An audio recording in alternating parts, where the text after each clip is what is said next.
Go. So, welcome everybody. We are going to be talking about the new COVID-19 virus mitigation topic. And with me today is Dr. John Wilmas. Captain Nick Smith is on the phone, and I have some notes here that I want to go over.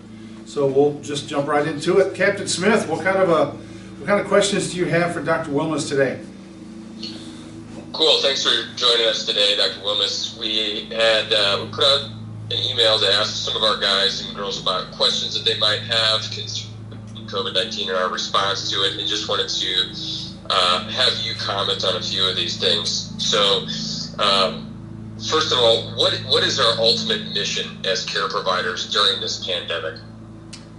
Yeah, Nick, I think that's a great question to kind of start this conversation with, because ultimately we need to know what our mission is as we head into this. And really I kind of break it down into three topics. The first one is crew safety.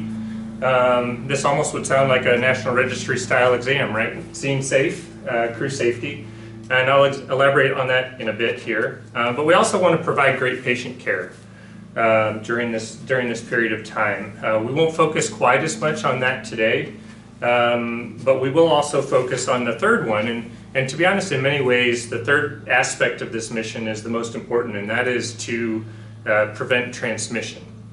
So let me kind of elaborate a little bit on each of these. The first one, crew safety. I can say with certainty that if we are using appropriate PPE and we are donning and doffing PPE appropriately, that as a provider for these patients, we are safe. The CDC and the World Health Organization is gaining more information almost on an hourly basis, and PPE requirements are changing based upon that. And I can tell you with certainty that we are safe as providers with current PPE. And then I'm going to skip and go to number three, because I know you guys all provide great patient care to patients, so we don't need to focus on that too much. But really the biggest aspect of this whole pandemic is to prevent transmission of this virus. I was explaining this to some folks, and the problem with this virus, and we'll get into some of these aspects as we get into some further questions, I hope, is that the virus is extremely contagious. That is something that we know. And the problem with the virus is not really that its mortality rate. I truly think the mortality rate from this virus will end up probably being less than 1% in the US, which, again, if you're part of that 1% is high, but is still relatively low. The problem with this is that we can't get 100,000, 200,000 people in the St. Louis area that are sick from this all within about a 1 month span, because the hospitals can't support that. You'll see on the social media, which I would try to take with a grain of salt, anything on social media, but you would see that they're trying to compare this to things like influenza and motor vehicle accidents. The difference in this and those two things that kill a lot of people in the US is the fact that motor vehicle accidents, for instance, kill many, many people over the course of 12 months. And that's how the healthcare system is able to take care of it. This disease, if we let it go rampant, would do that all within the course of 4 or 6 weeks, and the healthcare system would be overwhelmed. So, very good question. I know it was a long-winded answer, but that's a very good introduction to this. No, I think it's always good to get an overview of why we're doing what we're doing, and what our main goals are, so that we can then start to troubleshoot the littler things. Like you talked about how contagious it is. So how easily does it get transmitted in the various routes, and what should our biggest concern be when we're treating our patients in regard to these transmission routes? So the big droplets, the aerosols, and the surface-to-surface transmissions. Yeah, I think this is a great question, and this is one that really has evolved since we first started hearing about this virus, of this debate of, do we think that this is really transmitted via droplet? Is this aerosol? Kind of what is this? And it has a lot to do with kind of how we should protect ourselves. And World Health Organization and the CDC are now both very confident that this is a droplet disease. And what does that mean? A droplet disease means that when a person coughs or sneezes, the virus is in large droplets that will generally fall to a surface via gravity, like any other object of mass, and it does so relatively quickly. So any of the surfaces where somebody has coughed or sneezed on, that virus can be on those surfaces for various amounts of time.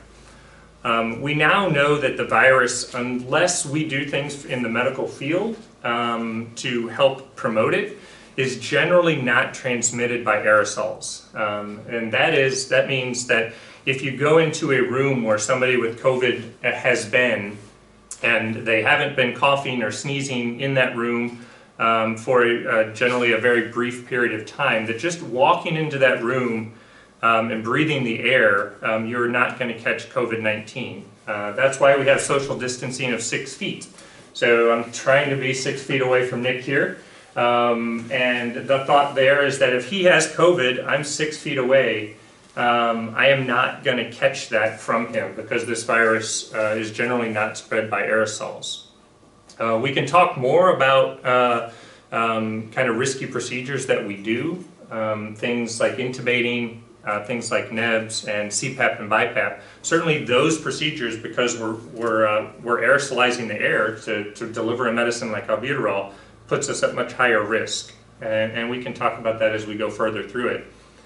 The most important thing you can do to help protect yourselves and others is to, after you touch a surface, if you've been to the store or you've been out in public or you've been doing patient care, is make sure we wash our hands. Because we're going to touch surfaces that have the virus, and then we're going to touch our face. And that's how the vast majority of people are going to get this disease. If there's one thing I've learned during this last month is that I touch my face a lot. And that's not necessarily a good thing to be doing during a pandemic like this. So we need to make sure that we're mindful of washing our hands, that we're not going from touching a surface or touching a patient and then touching our face. If we do those things, we'll be protected.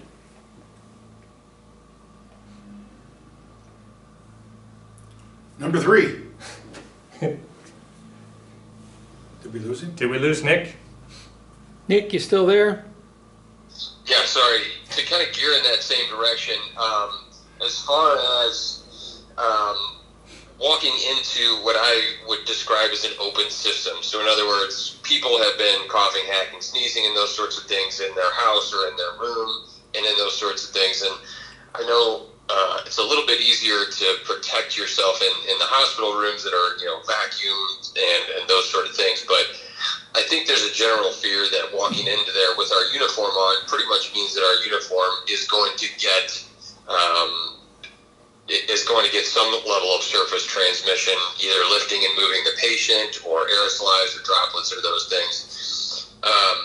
So I think just wearing the gown has been a little bit of a concern. What are your feelings if we had the opportunity to increase our protection inside those systems? I know it's not necessarily the CDC's recommendation as a minimum, but if it were a little beyond that, would that be a bad idea? So it's a full suit or something like that. Yeah. So you alluded to it, is that the CDC recommendations are to wear a gown. I think the biggest things to remember in keeping ourselves safe and others is why we're wearing gowns and why we're covering our clothing. Again, kind of going back to what I said before, is that in general this isn't a virus that's just floating around in the air that's going to then land on our clothes, or we're going to inhale it and get it that way. This virus is going to be transmitted by touching a surface that has the virus, or a patient that has the virus, and then us touching our face. What we're doing by wearing a gown is trying to limit that transmission of that virus from point A to point B. So we're wearing a gown so that if the patient coughs or sneezes, it gets on that gown rather than getting on our uniform. Or if we touch a surface and then we touch the gown, that the virus is there. And then we're not going to take that from A to B.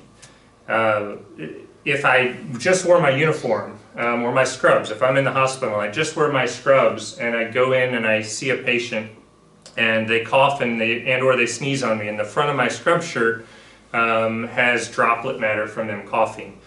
I am not going to get sick unless I touch my scrubs and then touch my face.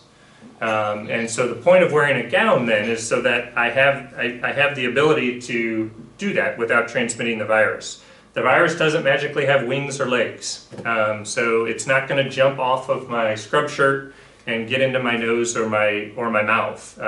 Really using that is to help prevent the transmission, because we're not necessarily protecting ourselves, again, unless we touch those surfaces and then touch our mouth or face. Does that make sense?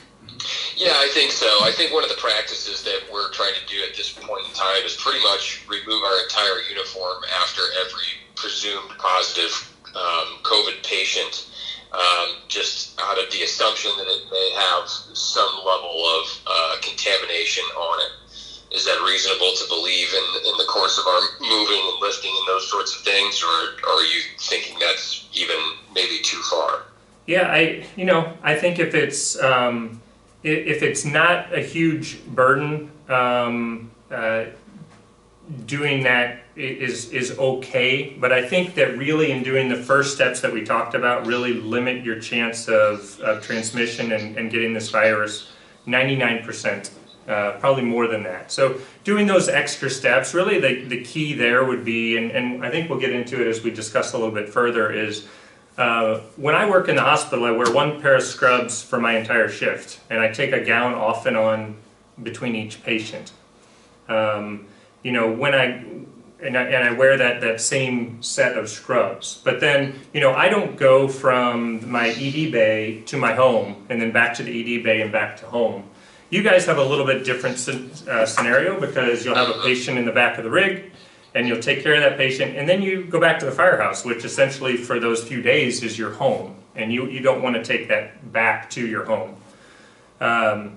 Again, that risk is extremely small.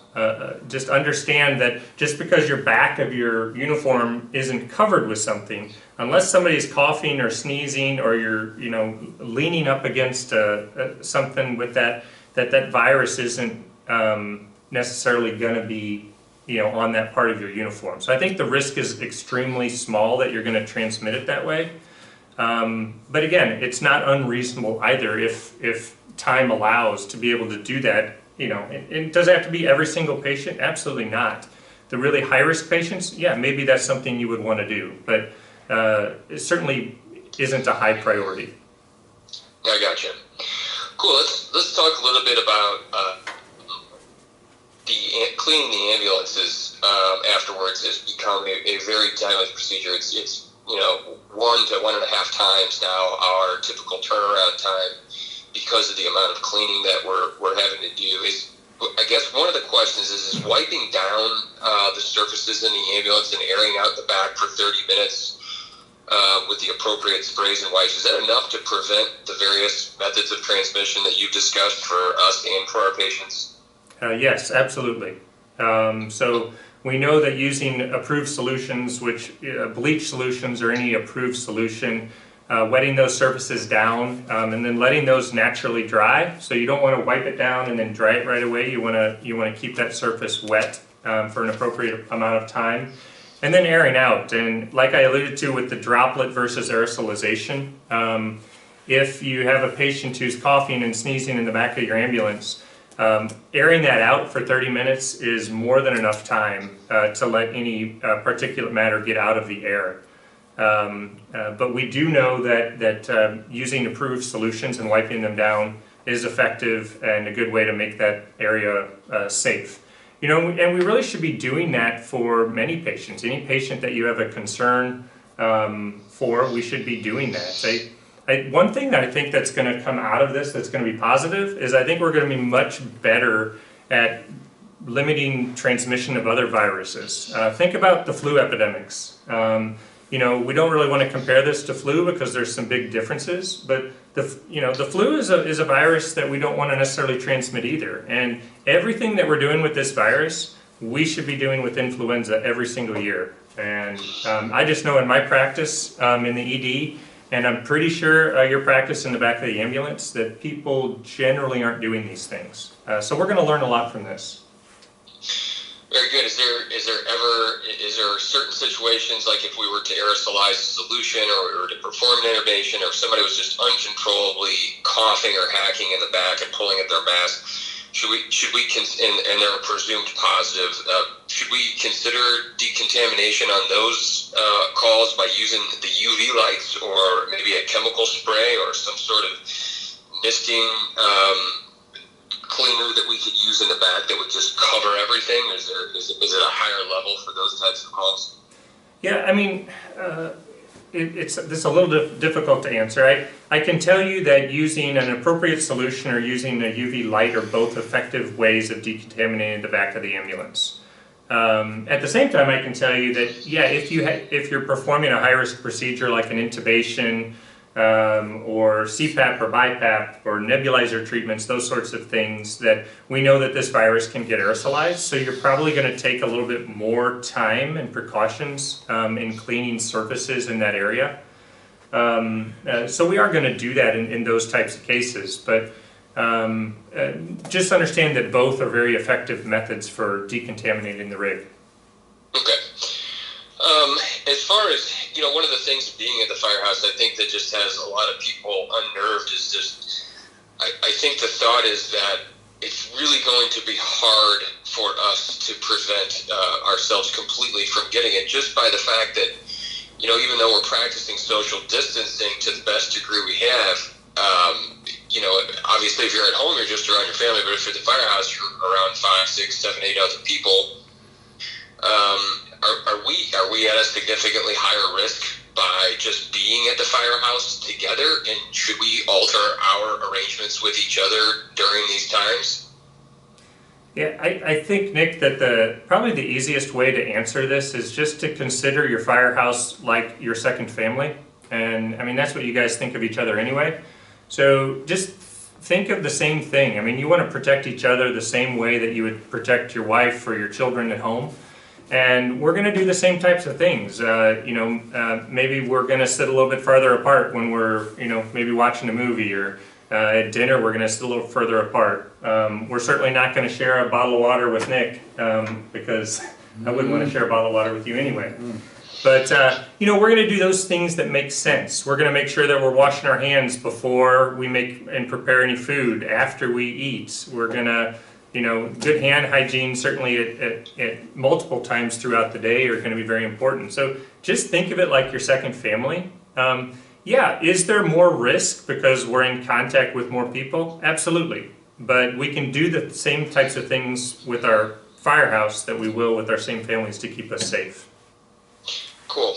I think, every closing house and every shift is handling this a little bit differently with different levels of anxiety, but how often would you recommend that we're cleaning inanimate objects in the house, like doorknobs, handles, microwave handles, all of those things? Should they be after, is it enough to do it at the beginning of a shift, or should we be doing it daily, or should we be doing it after every time the EMS truck gets back from a COVID presumed call, or, what is the level that we can do this without driving ourselves insane? Yeah, I think that's the last part you said there is key. We don't want to drive ourselves insane. We want to do things that are common sense, that make sense. I can tell you that the CDC recommends cleaning kind of those hard surfaces that you touch frequently on a daily basis. And that's not bad, wipe down your dinner table, wipe down some handles, wipe down the things that you commonly touch at least once a day. And I think that that's probably adequate. Understanding that when you clean that, it's not going to get dirty again unless, again, somebody touches it with dirty hands, or unless somebody coughs or sneezes on it. It's not going to get contaminated any other way. So once a day is generally thought to be sufficient. Gotcha. I'm going to move a little bit to sort of the bigger picture again. We do hear a lot about the mortality rate and the infection rate and those sorts of things. And I know you and I have discussed a little bit about, testing and it being kind of a lagging indicator a little bit and some of those sorts of things. But I think at the end of the day, one of the things that people are most concerned about is what the mortality rate is going to be. And I know that as time goes on, we can really only trust our information here. With what you've been seeing, do you feel like, in what you've been seeing, is it more related to the underlying conditions that people are having that are contributing to the mortality rate? Or do you think in the end that, the lack of resources that we have available to treat people is going to contribute to the greatest amount of death? Yeah, that's a difficult question to answer. However, I'll answer it this way. I can tell you that in the St. Louis region right now, there are plenty of resources to take care of people that are sick. Each healthcare system in the region is just massively planning, but really kind of planning for the worst and hoping for the best. Might be a good way to put that. And currently, there's plenty of ICU space and ventilators right now in the St. Louis region.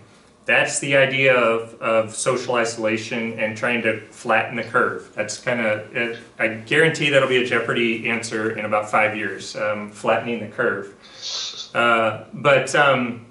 So, right now, it really is the disease itself. Now, what's the mortality rate? You've seen all sorts of different ranges on this.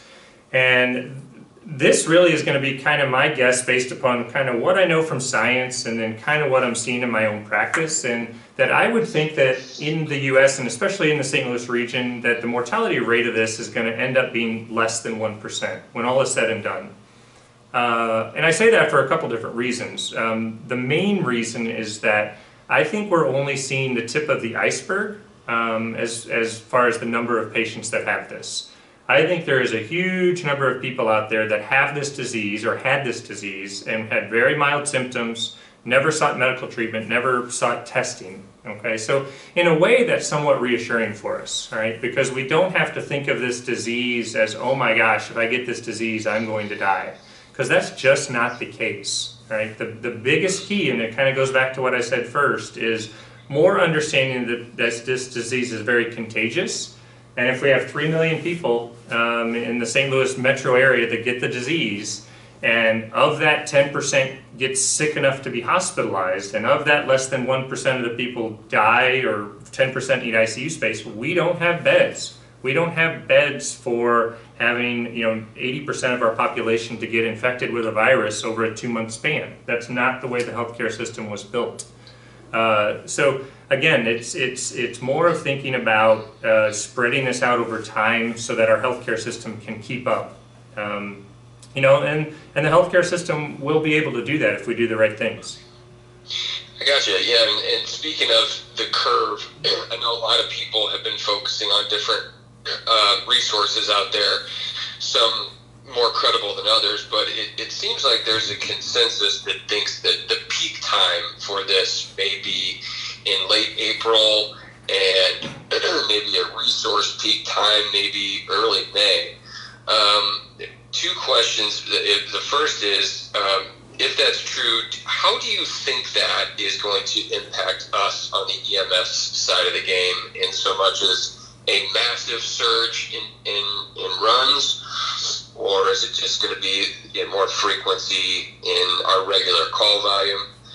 And then secondly, do you think that this is just, even though the curve, will peak and then come back down, do you see this type of questioning through our dispatch and our response and everything we're going through to be a regular part of our response for the foreseeable future?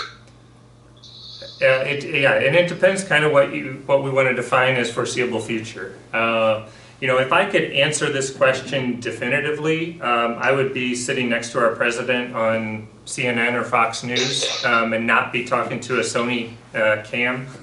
So if I could answer the question of when will this be over, or will it settle down in the summer, I would be in a much different position, because nobody can answer that.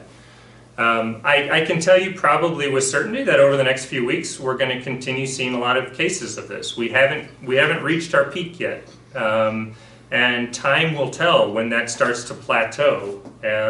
I would think that in the next 4 weeks or so we're going to see a plateau if we continue doing the social isolation and self-quarantining and the things that we need to be doing, I would think that we'll see a plateau. But then how long will that plateau go? We don't know, right? So we don't know, is this virus going to survive in the May and June and July months of the summer? Many people who are smarter than I am about viruses and how they behave think that perhaps we will see things kind of calm down in the summer months. But then will it pick up again in the fall? I think most people think that that's very likely, that in the fall or winter of next year that this will pick up. I know with the SARS virus and some of the other viruses, we kind of saw them for that little blip and then they went away. Most experts believe that this isn't a little blip. So the best thing that we can do is just be prepared for that and be aware and make sure again that we're protecting ourselves. But we haven't reached the peak. Hopefully our peak isn't the same as our friends in New York and New Orleans and Seattle and the places that are really struggling. I would think that based upon what we have done, we started doing some of these things earlier in the game than places like New York and on the coast. I would think that our peaks would not be as high. Plus, we're not quite as densely packed. St. Louis is a city, but we're not the same as New York City, Chicago, New Orleans, and those places. So those things are all going in our favor. So hopefully we're going to plateau off here at a very reasonable level and be able to get through this without overwhelming our system. Gotcha.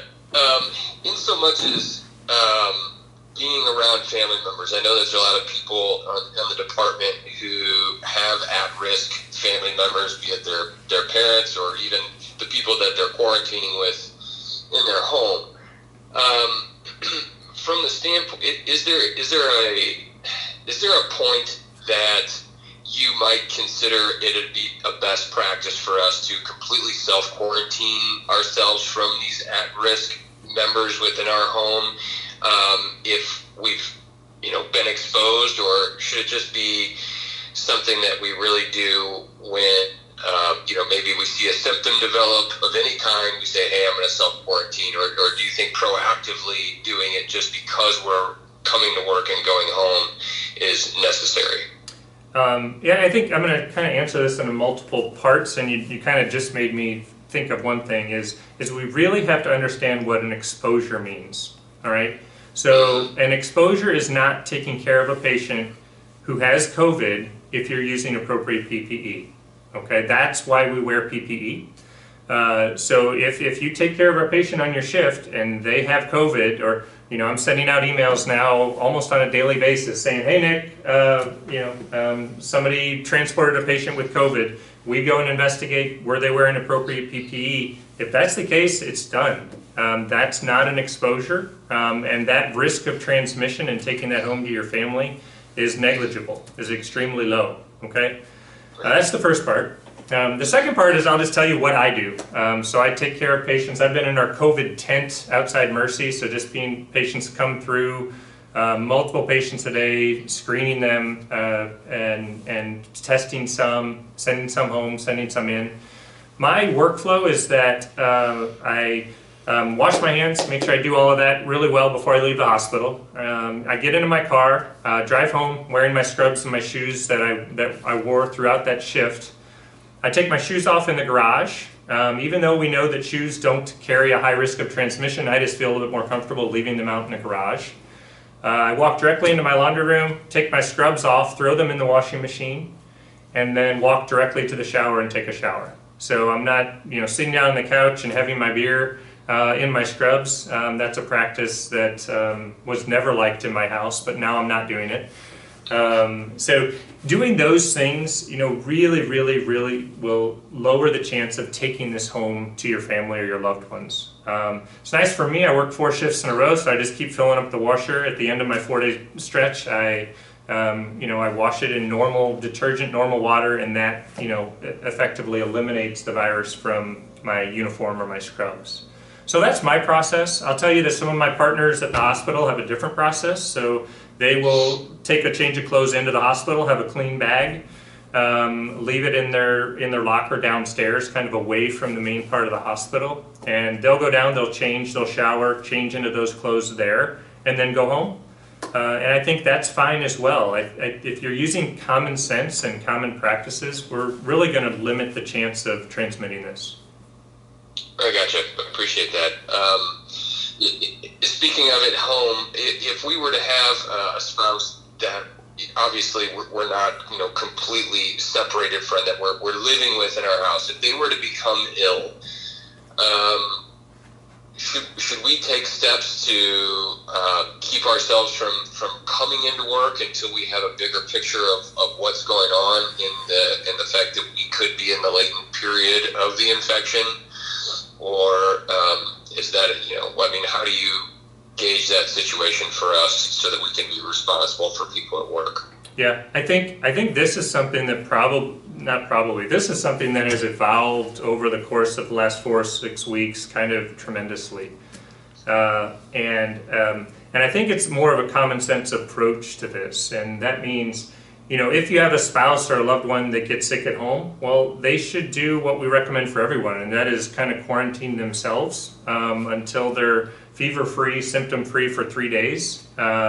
And you can do that within the home and do so and keep yourself safe. But that doesn't necessarily mean that everyone that has come in contact with that person needs to also be quarantined. I think if we went with that model, we would no longer have healthcare workers to take care of people. So, you can't do, Nick has COVID and I saw Nick yesterday. And then I saw Wayne over here, and so all 3 of us, because we've all somehow touched each other, if we did that process of, I know so-and-so who knows so-and-so who knows so-and-so, we wouldn't have anybody to do anything anymore. So we have to use a common sense approach and really look at the chances of somebody getting this virus and transmitting it, and also understanding that we need people to still be able to work and function and take care of sick people. So no is the kind of the direct answer from me, I guess, is just because you've come in contact with someone sick doesn't mean that you need to automatically be out. We need to be transparent about it. We need to let our leaders know, and then we'll make the best decisions that we can about what's right for the employee, but also what's right for the workforce.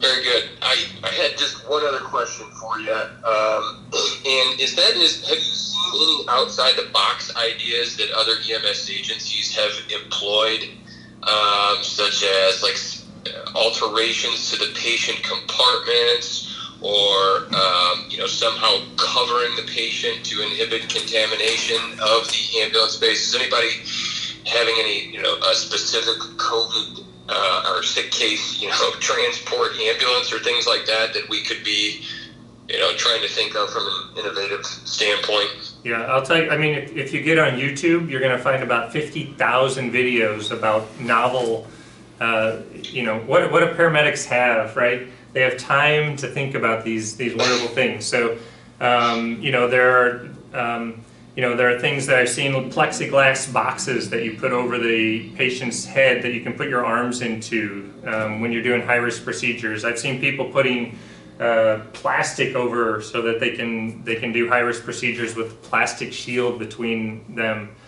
There's everything out there that you can see. I think if you understand the fundamentals of the virus, and I don't like saying it, I don't like calling it the virus, it sounds terrible, but if you understand the principles of this and how it's transmitted and how you can protect yourself and protect others, that's the key, is really kind of lowering risk of transmission, that will be fine. Kind of leads a little bit to, and I don't know if you're going to talk about it a little bit, but what do we do with those high-risk patients? I think that's something that we should probably talk about. Those, we talked a lot about the patient who's just coughing and has a fever, but maybe only needs a little nasal cannula oxygen. But what do we do about that patient who's in severe respiratory distress that we may need to intubate? Do we do CPAP or BiPAP? Do we do NEBs? We know that those are higher risk. How do we manage those? I think that's something that we should take some time to talk about.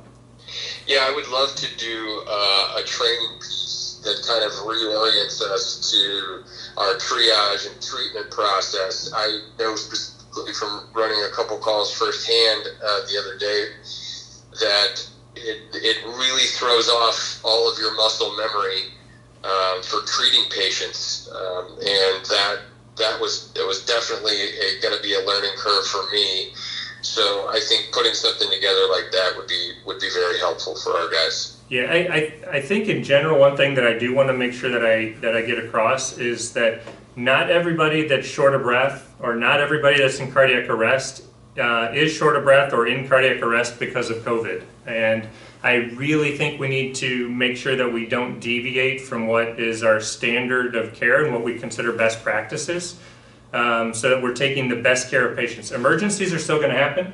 People are going to still go into cardiac arrest for other reasons. People are still going to have CHF exacerbations and COPD exacerbations, and we can't lessen their quality of care because of this. At the same time, we need to be prudent and make sure that we take care of ourselves. And in those patients, if you have a patient who's 35 years old and is in cardiac arrest, and the family says, oh, he's been sick at home with a cough and a fever, and or maybe he's COVID positive, maybe we're going to approach that cardiac arrest in that patient differently, right?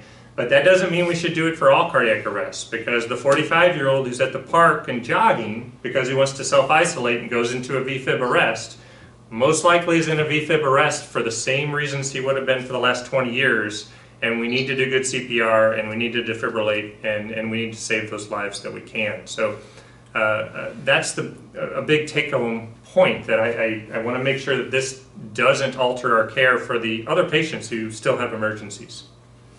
Oh, that's great. I appreciate that. That's all that I have. Chief Harper, did you have anything else? Yeah. So we have a let's put a scenario. We'll do a what if. We have someone that we knows or highly suspicious of COVID. We get there and they're not in arrest. They're not in imminent respiratory arrest, but they're having some trouble breathing. We don't have to go right to a nebulizer and increase everybody's exposure and escalate the whole situation. We can use a non-rebreather and then put a surgical mask over the top of that non-rebreather, decrease the amount of aerosolized or not droplets that we're creating by the high flow O2, but it's being caught by the surgical mask. So not varying or not altering the normal path of care, our care path. We don't have to do an albuterol. If their stats are 92, 93, they're right at that cutoff, and they're breathing okay. There's, not a huge accessory muscle use. That kind of stuff. We can take care of them, provide the best care, and still not expose ourselves without altering the care path. And again, I'm going to start this off with the caveat of people will still have asthma exacerbations and other things that need care, but in the patient who we have a high suspicion or we know is a COVID patient, a couple of things that we've learned from these patients in general, albuterol and other bronchodilators don't help anyway. One thing that we've seen, if you think about the pathophysiology of what happens with COVID, is that the alveoli get real thick-walled from inflammation, and then they get leaky, and you get fluid that gets into there. It's not really a bronchoconstriction disease. It's really more of an ARDS picture, where you get those thick and leaky kind of alveolar membranes. So really the only thing that's going to help these patients is higher concentrations of oxygen, and when it gets really bad, then they need PEEP. They need positive expiratory pressure to keep those alveoli open so that we can oxygenate them. In the back of the truck, in those high-risk patients, providing supplemental oxygen, fine. If you're providing high-flow oxygen with a non-rebreather, using a mask, a surgical mask or some sort of mask to shield is good to protect you. I would really try to avoid using nebulizer treatments if you have a high suspicion of this, because again, that does aerosolize things. And CPAP and BiPAP are the same types of precautions there. Is that really is going to aerosolize the virus and make things more challenging. So, You know, it may be that if, you know, you can't get the patient to the hospital just using high flow and a mask, and they're in respiratory failure, that we're going to go to intubation sooner than we would otherwise. We may skip that CPAP or BiPAP step. Again, there's a lot of things you can do to protect yourself during an intubation as well. So gross decontamination, they're in there and they're throwing up and puking and coughing and sneezing and spitting and all kinds of stuff. So it's grossly decontaminated in the back. So talk a little bit about how we want to gross decontaminate, and then is there anything further we can do? We kind of touched on it earlier, but when do we want to go that extra step and use the UV lights? You know, that kind of thing. Yeah, so I don't know, I think it's reasonable to, first of all, understand that UV lights and using a bleach solution or any kind of antivirucidal solution they're both effective ways of decontaminating. Now, you wouldn't want to use a light on a back of a truck that has vomit, and you want to clean all that stuff up first, right?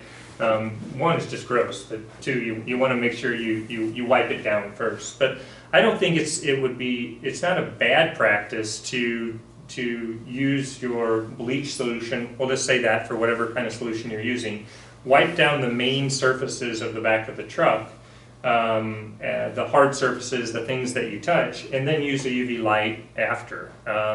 You know, in many ways that's going to save you some time, because you can do that and you can go about doing other things as the UV light is doing its work, rather than wiping every cabinet down and everything. So understand that they're both effective ways to do it. We should clean up the big areas either way, and then you can use a UV light if you want, rather than wiping kind of every little knob and every little handle that people may not have touched, or that were far away from the patient. So I think that's a common sense way to try to decontaminate the back of the truck, and you don't have to do that for every single patient. Yeah, just gross decontamination stuff. Nick, do you have any? Did I pique any more questions in your brain? No, I think that covers it. Okay, well, then I said we wrap it up, and I can give you a cell number if you want to give them a call. Well, I appreciate everybody taking time to listen to this. I know that you guys will all be safe out there. Just follow some of these kind of general principles. I know this can be kind of scary and cause anxiety and stress, but kind of really having some common sense knowledge should help to try to alleviate that some for you. I'm always available if anybody has questions, or through Nick or directly to me. I don't mind, and just appreciate you taking time to listen today. Thank you. Thanks, Dr. Wilmas. Appreciate it. See y'all. Be safe.